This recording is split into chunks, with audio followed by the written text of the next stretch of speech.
പ്രേംലാല്, ബംഗ്ലാദേശിന്റെ തലസ്ഥാനമായ ധാക്കയില് Indian high commission മുന്നിൽ ഇന്ത്യാവിരുദ്ധ പ്രതിഷേധം ഉണ്ടായതായ റിപ്പോർട്ടുകൾ പുറത്തുവരുന്നുണ്ട്. ഇക്കാര്യത്തിൽ ഇന്ത്യ അതൃപ്തി അറിയിച്ചിട്ടുണ്ട്. ബംഗ്ലാദേശ് ഹൈക്കമ്മീഷനെ വിളിച്ചു വരുത്തി അതൃപ്തി അറിയിച്ചതായ റിപ്പോർട്ടുകൾ പുറത്തുവരുന്നുണ്ട്. എന്താണ് ഇതിന്റെ പിന്നിൽ നടന്ന കാര്യം? തുഫയിലെ ഈ ബംഗ്ലാദേശിലെ സമീപകാലത്തൊക്കെ നടന്ന രാഷ്ട്രീയ സംഭവ വികാസങ്ങൾ നമ്മുടെ ഓർമ്മയിലേക്ക് കൊണ്ടുവരണം. കഴിഞ്ഞ ഒരു വർഷമായി 2024 തുടക്കം മുതൽ പിന്നീട് ഇങ്ങോട്ട് ബംഗ്ലാദേശ് വലിയ രാഷ്ട്രീയ പ്രതിസന്ധികളിലൂടെയും വലിയ അട്ടിമറികളിലൂടെയൊക്കെ കടന്നു പോകുന്ന ഒരു രാഷ്ട്രമാണ്. അവിടെ നമ്മുടെ ഷെയ്ഖ് ഹസീനയുടെ പാർട്ടിയായിരുന്ന അധികാരഭ്രഷ്ടരാക്കി ഷെയ്ഖ് ഹസീനയെ നമ്മുടെ ഇന്ത്യയിൽ അഭയാർത്ഥിയാക്കുന്ന തരത്തിൽ അവിടെ വലിയ വിദ്യാർത്ഥി പ്രക്ഷോഭം, അതായത് നാഷണൽ സിറ്റിസൺസ് പാർട്ടി NCP എന്നുള്ളതാണ് ആ മൂവ്മെന്റിന്റെ പേര്. വിദ്യാർത്ഥി പ്രക്ഷോഭമാണ്. അപ്പൊ ഇവർക്ക് പിന്തുണയായിട്ട് അവിടെ ഈ ജമാഅത്തെ ഇസ്ലാമി പോലെയുള്ള തീവ്ര നിലപാടുള്ള സംഘടനകളൊക്കെ ഈ നാഷണൽ സിറ്റിസൺസ് പാർട്ടിയുടെ പിന്നിലുണ്ട്. അപ്പൊ ഇവർക്കിപ്പോ ഇന്ത്യ വിരുദ്ധ നിലപാടാണ് ഉള്ളത്. അപ്പൊ ഇതുമായി ബന്ധപ്പെട്ട് അവിടെ ഇപ്പോ തെരഞ്ഞെടുപ്പ് പ്രഖ്യാപിക്കപ്പെട്ടിരിക്കുകയാണല്ലോ ബംഗ്ലാദേശിൽ. അപ്പൊ അവിടെ ഈ നാഷണൽ സിറ്റിസൺസ് പാർട്ടിയുമായിട്ട് സഹകരിച്ച് പ്രവർത്തിക്കുന്ന ഇൻകുലാബ് മഞ്ച് എന്ന് പറയുന്ന ഒരു വിശാലമായ സഖ്യമുണ്ട്. അപ്പൊ അതിന്റെ സ്ഥാനാർത്ഥിയായിട്ടുള്ള ഒരു ഒസ്മാൻ ഹാദി എന്ന് പറയുന്ന ഒരു ചെറുപ്പക്കാരൻ. അപ്പൊ അദ്ദേഹത്തിന് ഈ ധാക്കയിൽ വെച്ച് കഴിഞ്ഞ 12-ാം തീയതി വെടിയേറ്റു. അപ്പൊ ഇദ്ദേഹം ഏതാണ്ട് മരണത്തോട് മല്ലിട്ടുകൊണ്ടിരിക്കുകയാണ്. ഇപ്പൊ സിംഗപ്പൂരിൽ എത്തിച്ച് അദ്ദേഹത്തെ വിദഗ്ധ ചികിത്സയ്ക്ക് വിധേയമാക്കിക്കൊണ്ടിരിക്കുകയാണ്. അപ്പൊ അദ്ദേഹത്തിന്റെ മസ്തിഷ്ക മരണം സംഭവിച്ചു എന്ന തരത്തിൽ റിപ്പോർട്ടുകളൊക്കെ വരുന്നുണ്ട്. കാര്യം മരുന്നുകളോട് അദ്ദേഹം പ്രതികരിക്കുന്നില്ല, അദ്ദേഹത്തിന്റെ ആന്തരിക രക്തസ്രാവം ഉണ്ട് എന്നുള്ളതിൽ റിപ്പോർട്ടുകളൊക്കെ വരുന്നു. എന്നാൽ അദ്ദേഹം ഇതുവരെ മരണത്തിന് കീഴടങ്ങിയിട്ടില്ല എന്നുള്ളത് മാത്രമാണ്. പക്ഷേ അദ്ദേഹത്തിന്റെ തലച്ചോറ് അതിന്റെ പ്രവർത്തനം നിലച്ച അവസ്ഥയിലാണെന്നും പറയപ്പെടുന്നു. അപ്പൊ ഈ ഉസ്മാൻ ഹാദിയുടെ വെടിവെപ്പിന് പിന്നിൽ ഇന്ത്യ ആണെന്നുള്ളതാണ് ഈ നാഷണൽ സിറ്റിസൺസ് പാർട്ടിയുടെ നിലപാട്.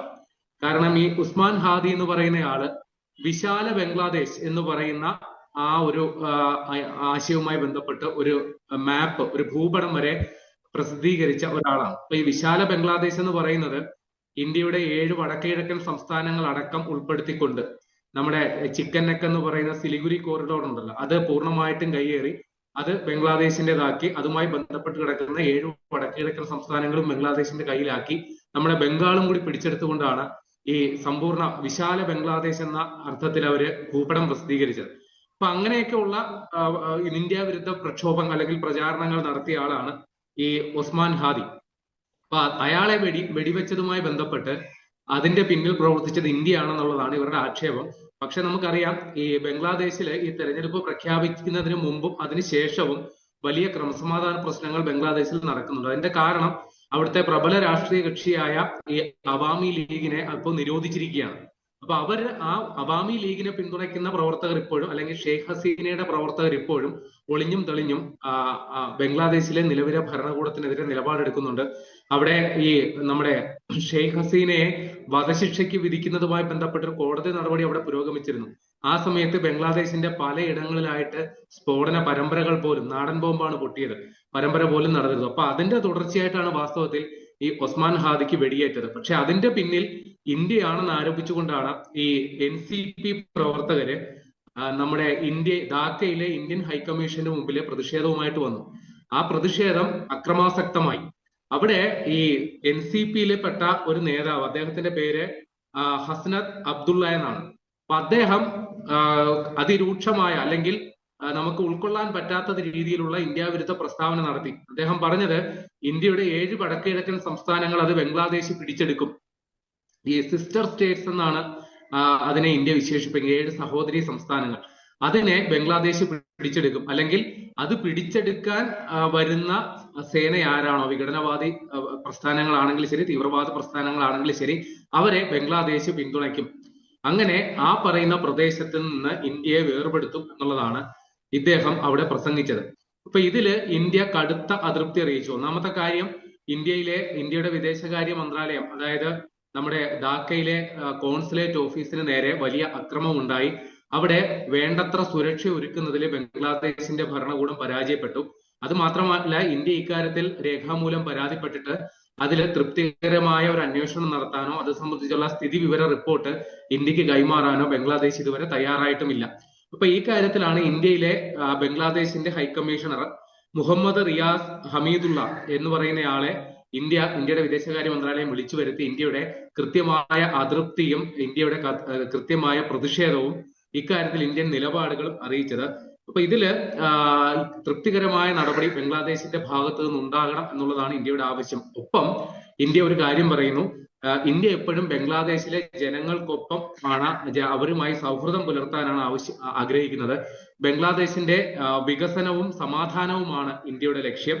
അതിന്റെ രാഷ്ട്രീയപരമായ സ്ഥിരതയ്ക്ക് വേണ്ടിയും ആണ് ഇന്ത്യ നിലകൊള്ളുന്നത്. സ്വതന്ത്രവും നീതിപൂർവവുമായ ഒരു തെരഞ്ഞെടുപ്പ് ബംഗ്ലാദേശിൽ നടക്കണം എന്നുള്ളതാണ് ഇന്ത്യയുടെ ആവശ്യം. അപ്പോ ഇന്ത്യൻ ഹൈക്കമ്മീഷൻ അടക്കം അല്ലെങ്കിൽ അവിടെയുള്ള ജനങ്ങളുടെ സുരക്ഷയ്ക്കടക്കം അവിടുത്തെ ഇടക്കാല സർക്കാർ വേണ്ട സുരക്ഷ ഉറപ്പുവരുത്തും എന്നുള്ളതാണ് ഇന്ത്യ ആഗ്രഹിക്കുന്നതെന്ന അടക്കമുള്ള കാര്യങ്ങളാണ് ബംഗ്ലാദേശിന്റെ ഹൈക്കമ്മീഷനിലെ ഡൽഹിയിലുള്ള ഹൈക്കമ്മീഷണറെ വിളിച്ചു വരുത്തി ഇന്ത്യ നിലപാട് അറിയിച്ചത്.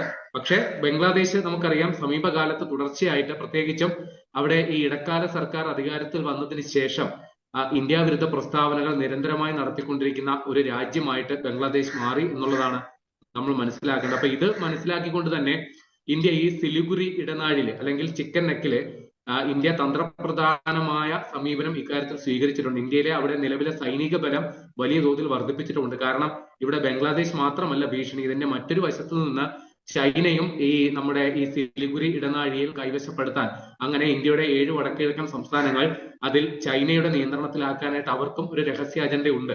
അപ്പൊ ഇക്കാര്യത്തിൽ അവിടെ ഇന്ത്യയുടെ സൈനിക ബലം വർദ്ധിപ്പിച്ചിട്ടുമുണ്ട്. അവിടെ പുതിയ സൈനിക ഔട്ട്പോസ്റ്റുകൾ ഇന്ത്യ സ്ഥാപിച്ചിട്ടുണ്ട്. അവിടെയുള്ള വ്യോമസേന വിന്യാസത്തിന്റെ യുദ്ധവിമാനങ്ങളുടെ അംഗസംഖ്യ അടക്കം വർദ്ധിപ്പിച്ചുകൊണ്ടാണ് ഇന്ത്യ ഈ സിലിഗുരി ഇടനാഴി സംരക്ഷിക്കാനായിട്ടുള്ള നടപടികൾ സ്വീകരിച്ചിരിക്കുന്നത്. ചില സ്ഥിരീകരിക്കാത്ത റിപ്പോർട്ടുകൾ വന്നത് ഈ സിലിഗുരി ഇടനാഴി ഏതാണ്ട് 22 കിലോമീറ്റർ മാത്രം വീതിയുള്ള ചില മേഖലകളുണ്ട്. അവിടെ അതിന്റെ വീതി വർദ്ധിപ്പിക്കുന്ന തരത്തിൽ ബംഗ്ലാദേശ് കൈവശപ്പെടുത്തിയിരുന്ന ചില മേഖലകൾ ഇന്ത്യ പിടിച്ചെടുത്തു എന്ന ചില സ്ഥിരീകരിക്കപ്പെടാത്ത വാർത്തകളും ഇതുമായി ബന്ധപ്പെട്ടുണ്ട്. അപ്പൊ ഇതെല്ലാം അതുകൂടാതെ ഇപ്പോ ഇന്ത്യ വിരുദ്ധ പ്രക്ഷോഭങ്ങൾ ബംഗ്ലാദേശിൽ ശക്തിപ്പെടാനായിട്ട് മറ്റു ചില കാരണങ്ങളുണ്ട്. ഈ ബംഗ്ലാദേശിലെ ഇടക്കാല സർക്കാർ തുടർച്ചയായിട്ട് ഇന്ത്യ വിരുദ്ധ നിലപാടുകൾ സ്വീകരിക്കുന്നതിന്റെ ഫലമായിട്ട് ഇന്ത്യ ബംഗ്ലാദേശിന്റെ ചരക്ക് ഗതാഗതത്തിൽ അല്ലെങ്കിൽ ഇന്ത്യയിലേക്കുള്ള കയറ്റുമതിയിലൊക്കെ വലിയ ഇടപെടൽ നടത്തി അത് കടൽ മാർഗം മാത്രം മതി എന്ന തരത്തിൽ ചില നിലപാടുകളൊക്കെ എടുത്തിരുന്നു. അപ്പൊ ഇതിന്റെയൊക്കെ പശ്ചാത്തലത്തിൽ ബംഗ്ലാദേശിന് കോടിക്കണക്കിന് രൂപയുടെ സാമ്പത്തിക നഷ്ടം ഇപ്പോൾ നേരിട്ടുകൊണ്ടിരിക്കുകയാണ്. അപ്പൊ ഇതും കൂടി ചേർത്താണ് അവിടെ വലിയ രീതിയിലുള്ള ഇന്ത്യ വിരുദ്ധ ആ ഒരു വികാരം വലുതാകുന്നത്. അതോടൊപ്പം ഈ അവസരം മുതലാക്കി പാകിസ്ഥാൻ ബംഗ്ലാദേശുമായിട്ട് തന്ത്രപരമായ അടുപ്പം പുലർത്തുന്നു എന്നുള്ളതും കൂടി നമ്മൾ മനസ്സിലാക്കണം. കൃത്യമായ ഇടവേളകളിൽ പാകിസ്ഥാന്റെ വിവിധ സൈനിക മേധാവികൾ അവിടെ വരികയും സൈനികമായിട്ടുള്ള സഹകരണം മെച്ചപ്പെടുത്തുന്ന തരത്തിൽ നിലപാടുകൾ എടുക്കുകയും ചെയ്തിരുന്നു. അപ്പോ നമുക്കറിയാമല്ലോ, 2 പാകിസ്ഥാനായിട്ട് വേർതിരിഞ്ഞു കിടന്ന കിഴക്കൻ പാകിസ്ഥാനാണ് ഇന്ത്യ 1971 ഒരു നമ്മുടെ വിജയ് ദിവസ് കഴിഞ്ഞ ദിവസം ആഘോഷിച്ചതേ ഉള്ളൂ. പാകിസ്ഥാനുമായിട്ടുള്ള പോരാട്ടത്തിൽ ബംഗ്ലാദേശിനെ ഇന്ത്യയാണ് ആ ഒരു രാജ്യം രൂപീകരിക്കാനായിട്ടുള്ള ഒരു അവസരം കൊടുത്തത്. അപ്പൊ ആ വിജയ് ദിവസവുമായിട്ടുള്ള ബന്ധപ്പെട്ടുള്ള ആഘോഷങ്ങൾക്കിടയിലും ബംഗ്ലാദേശിൽ വാസ്തവത്തിൽ നടക്കുന്നത് ഇന്ത്യ വിരുദ്ധ പ്രക്ഷോഭങ്ങളും ഇന്ത്യ വിരുദ്ധ വികാരവും ആണ്.